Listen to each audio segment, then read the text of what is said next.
Once you can master this sauce, you can impress anyone. How I get dates.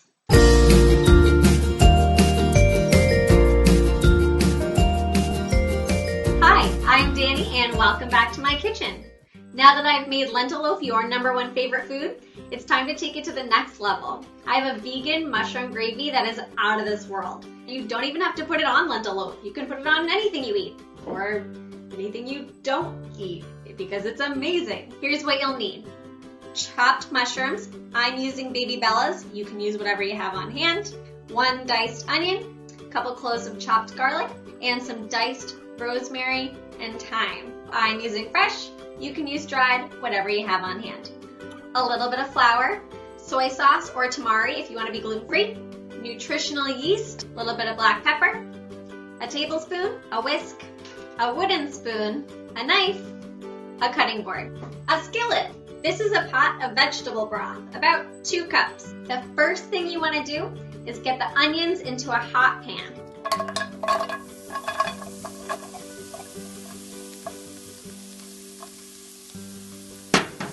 Cook the onions for a few minutes until they get nice and translucent. Maybe you'll notice that I didn't use any olive oil in my pan before I put the onions in. That's because I'm using a method called a steam saute. As the onions cook and they start to stick to the pan, I'm going to add splashes of the veggie broth really slowly to deglaze or get all the stuff out from the bottom of the pan. We're cutting down on fat, cutting down on calories, and not only is it a delicious gravy, but it's a healthy gravy.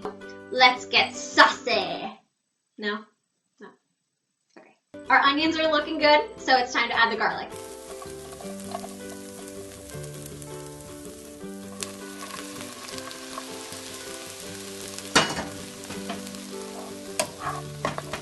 I'm going to let our garlic simmer for a little bit until it starts to become nice and fragrant, and then I'll add our mushrooms. Getting gravy with it. It's starting to smell amazing, so now I'm going to add the mushrooms into our pan with the onions and garlic.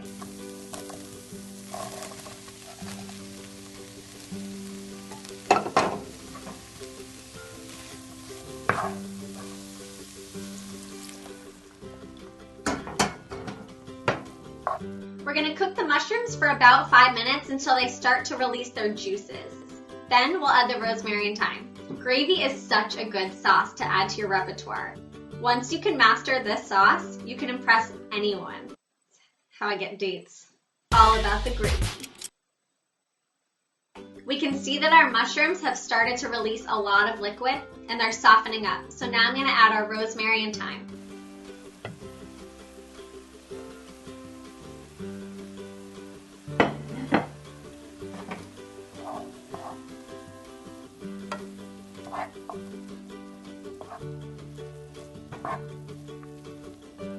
It's time to add the rest of our veggie broth.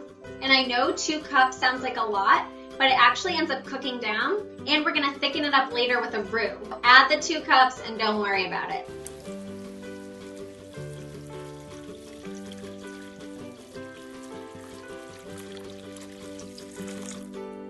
What's a roux? It usually refers to a thickening agent for sauces made with some sort of fat and flour.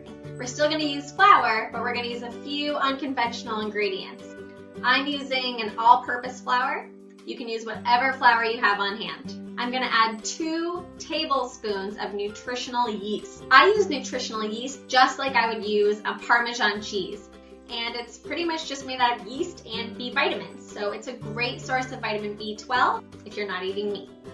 To my 2 tablespoons of flour, I'm going to add 2 tablespoons of nutritional yeast.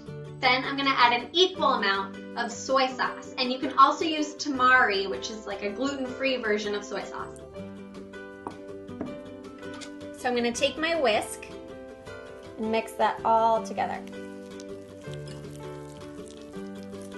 And that clumpiness is exactly what you want. That pasty consistency is perfect. Once our mushroom mixture has been simmering for a while, we're going to add our roux to let it thicken.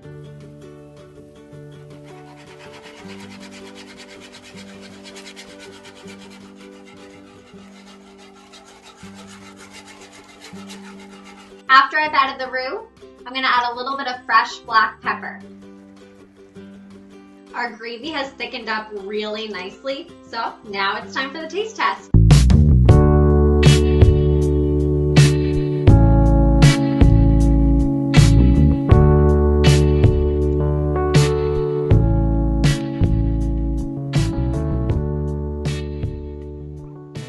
I poured my hot gravy on some steamed sweet potatoes. Now it's time for the ultimate taste test. It's so amazing. The mushrooms give it a nice meaty texture. The rosemary, thyme, garlic, onions, so good. Good gravy, that's good. Take me to Gravy Town, baby. You get the point. It's amazing. Thank you so much for hanging out in my kitchen today. I hope I inspired you to go and make something creative.